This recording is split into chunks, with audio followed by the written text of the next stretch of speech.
Olha só, me digam aí, qual é o vínculo que existe entre Carla Zambelli, Sérgio Moro, presidente Bolsonaro, Flávio Bolsonaro, Adriano da Nóbrega, que foi morto recentemente pela polícia baiana, assassino de aluguel e líder do Escritório do Crime, um grupo criminoso miliciano no Rio de Janeiro, e a morte da Marielle Franco.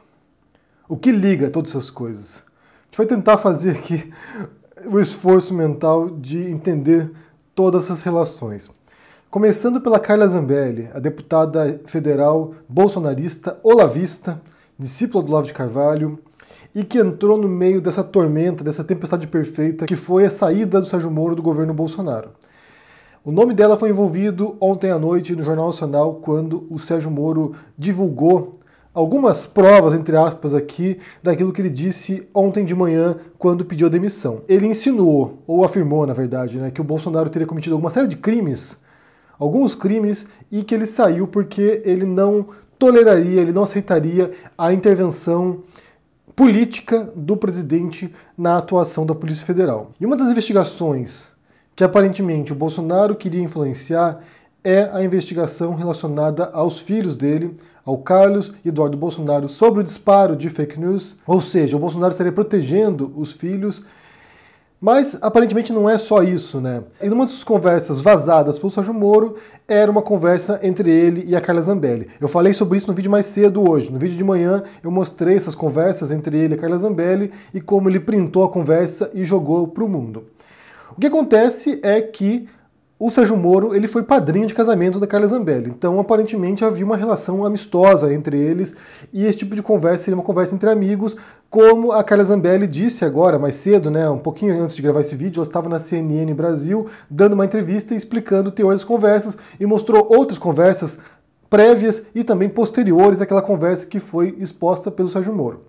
Ela descreve o Sérgio Moro como uma pessoa reservada, tímida, que não tinha uma boa relação com o Bolsonaro.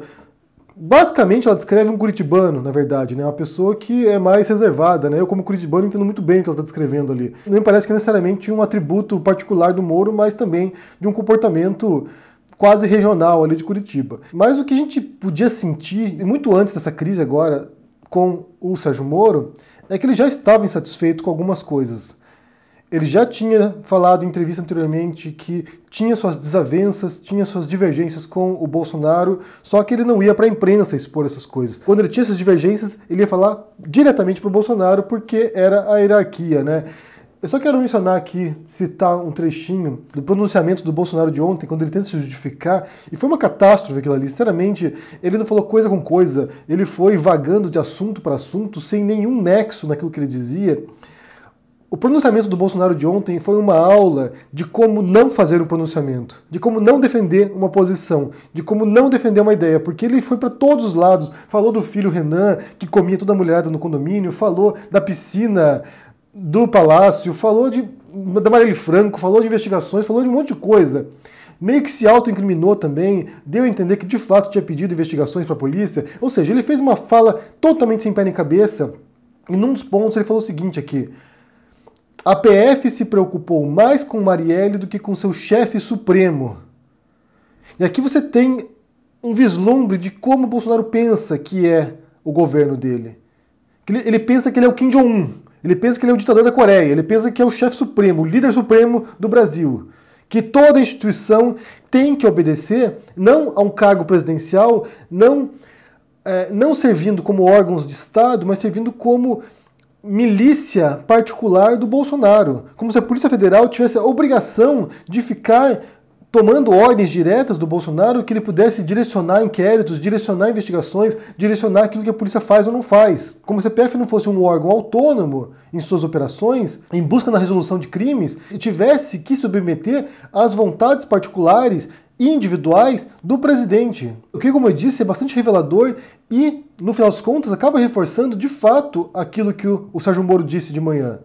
Que o Bolsonaro queria, sim, ter esse controle, microgerenciar a Polícia Federal. Mas reforça aqui que o Sérgio Moro já dava sinais de insatisfação. Ele já demonstrava que não estava tanto assim embarcado no bonde do Bolsonaro, O próprio Bolsonaro mencionou isso também na fala catastrófica dele de ontem, né, que quando ele foi cumprimentar o Sérgio Moro, isso antes da eleição, foi cumprimentar o Sérgio Moro e o Sérgio Moro fingiu que não ouviu, foi embora, então ele se sentiu magoado, e ele falou lá que ele se entregou, né, se abria pro Sérgio Moro, enquanto o Sérgio Moro se fechava. Ou seja, você vê ali que tinha uma relação ali, tipo o Bolsonaro com o Trump, né, que ele vai lá e fala I love you pro Trump, e o Trump, ok, tudo bem, então tá.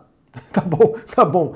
Então foi um amor não correspondido do Bolsonaro com o Sérgio Moro. Mas não dá pra imaginar e nem supor que o Sérgio Moro, se for minimamente inteligente, a gente supõe que ele seja, porque o modo como ele armou a saída dele demonstra que ele planejou isso, não dá pra imaginar que o Sérgio Moro não tivesse ideia de onde ele estava se enfiando.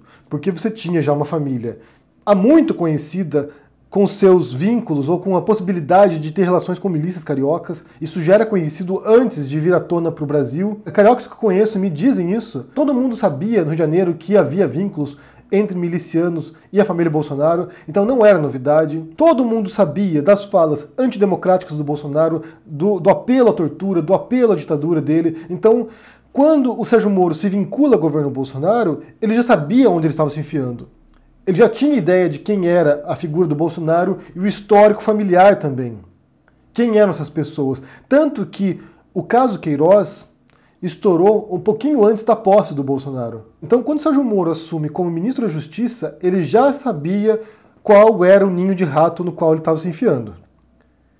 Não pode dizer que se surpreendeu com o ambiente que ele encontrou lá dentro. E nem se espantar com o perfil autoritário do Bolsonaro de querer controlar operações da polícia para proteger os filhos dele. Como ele fez sistematicamente, né, tentando obstruir o próprio Flávio Bolsonaro, obstruindo as investigações. Ou seja, eles tentaram, de fato, pôr panos quentes e proteger os filhos do Bolsonaro. Uma coisa que a Carla Zambelli disse na CNN, e todos nós sabíamos também isso anteriormente, é que essas conversas de que o Moro poderia se tornar ministro do Supremo era recorrente e era uma pergunta frequente em entrevistas também com o Sérgio Moro, não era novidade para ninguém, ele sempre respondia com evasivas, né? Devemos esperar para saber quando sair lá o ministro, quando abrir uma vaga, se eu serei indicado ou não. Mas era um assunto recorrente e o nome dele era muito cogitado até que o Bolsonaro começou a sinalizar também, a indicar que não pensava no Sérgio Moro como o principal nome. Ele disse ano passado que ele pensava em um nome que fosse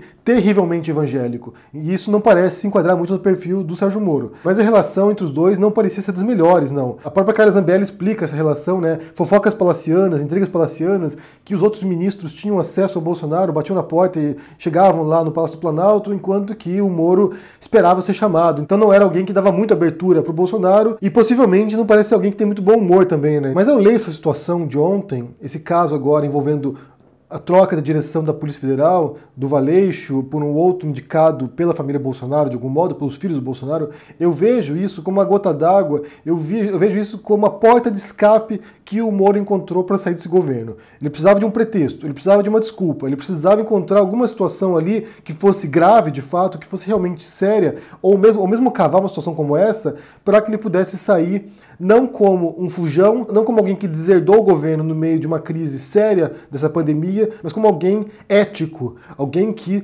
deixou o governo porque ele é alguém nobre e valoroso, que viu uma irregularidade, que viu um ato impróprio do presidente e deixou o governo porque ele não pode penhorar os seus valores. Como ele disse na conversa com a Carla Zambelli, que ele não estava à venda.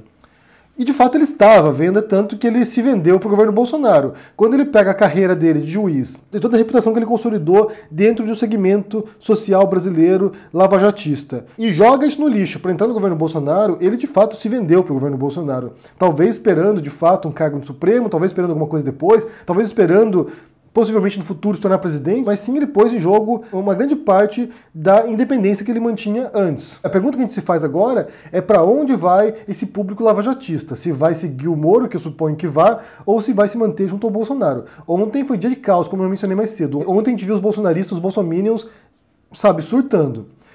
Bem, e daí qual é o vínculo dessa conversa entre Zambelli, Moro e as milícias cariocas?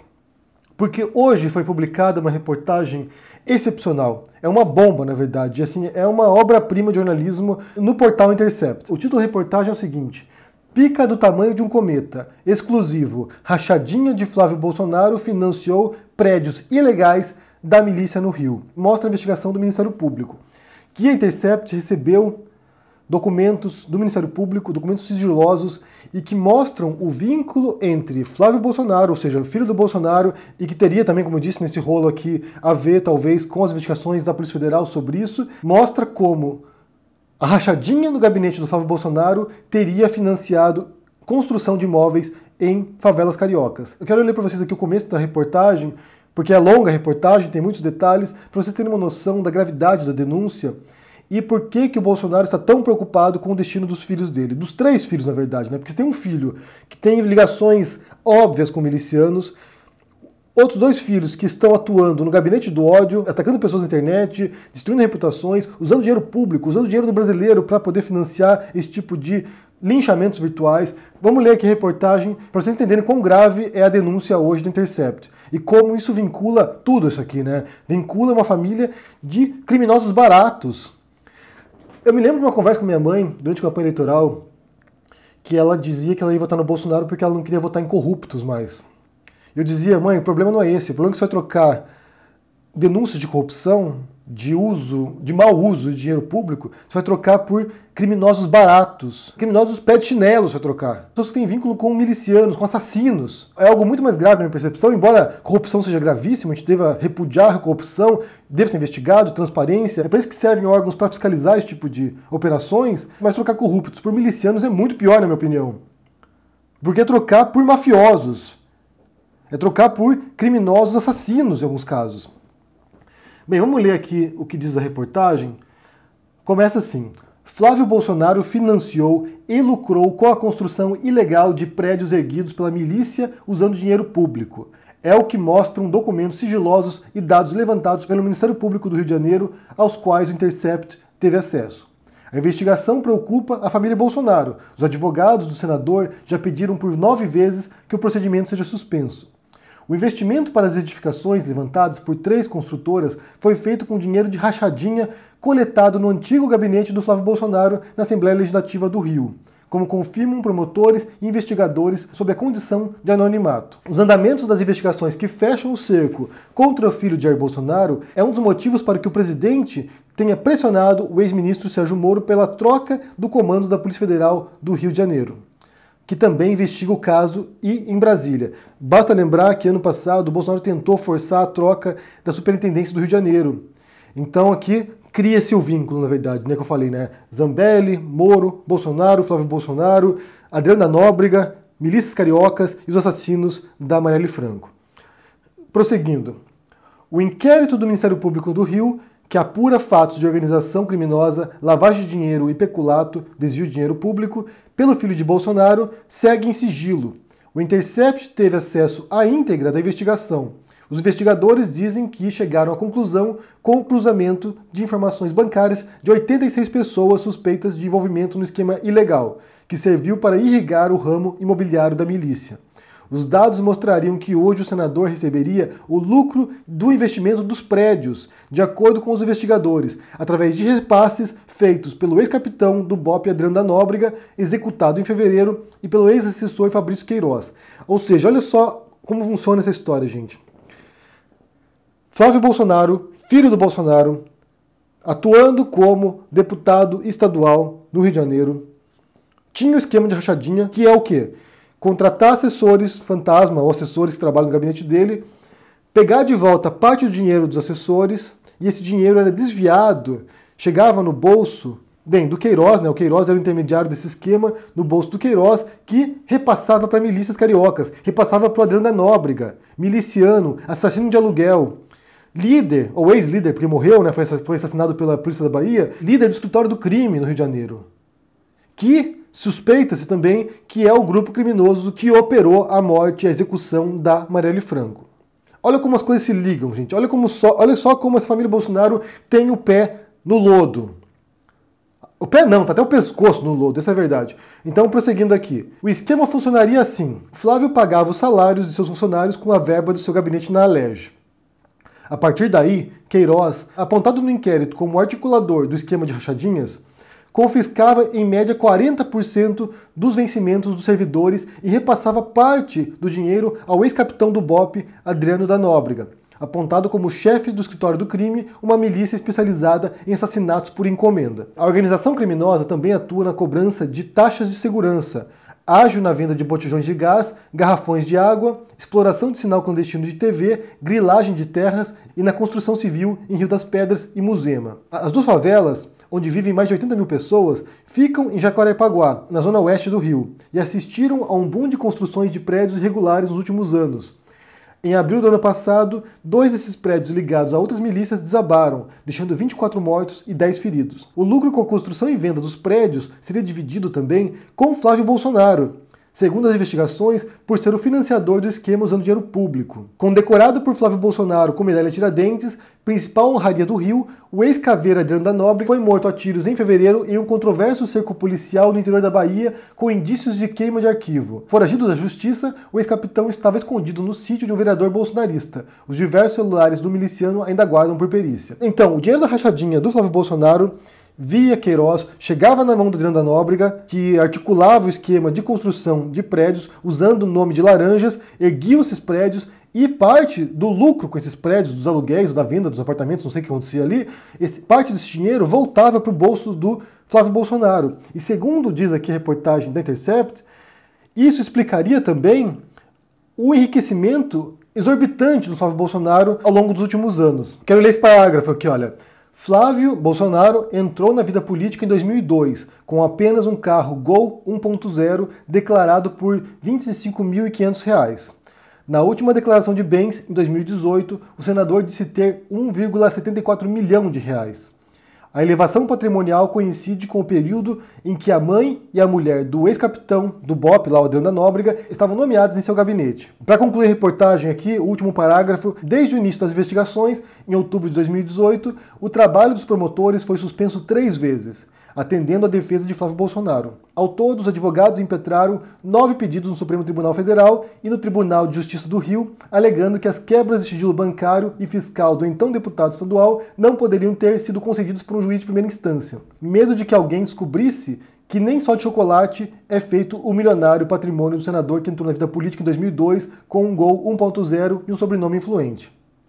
Como eu disse, a reportagem, vocês têm que ler. Vou deixar o link aqui no comentário fixado, leiam, é uma reportagem forte e estabelece, de fato, esse elo perdido entre Bolsonaro, Flávio Bolsonaro, Queiroz e as milícias. Mostra, em parte, como funcionava esse esquema deles. Quem participava disso? Qual era a relação do Flávio Bolsonaro com o Adriano da Nóbrega, miliciano? E não é à toa, vendo isso aqui, que a família Bolsonaro tem tanto medo do nome Marielle Franco, chegarem a quem mandou matar a Marielle. Eu não estou dizendo aqui que os Bolsonaros têm uma ligação direta com a Marielle, mas certamente no meio desse caminho aqui tem muitas ligações, tem muitos elos, tem muitas pessoas que tinham sim relação com Flávio Bolsonaro e família Bolsonaro. Então, sinceramente, leiam essa reportagem porque ela é muito grave, ela é muito séria e dá para entender também por que o Moro quis sair agora. Nesse momento aqui, quis deixar o barco do Bolsonaro. É um barco afundando, é um barco pegando fogo, é um barco que tem tudo de errado acontecendo lá dentro e o Moro foi muito espertinho de fugir dessa agora. Me digam o que vocês pensam dessa história aqui, deixe seu comentário, deixe seu joinha, assine o canal, ajude no Apoia-se e a gente se vê por aí. Abraço e até mais. Tchau!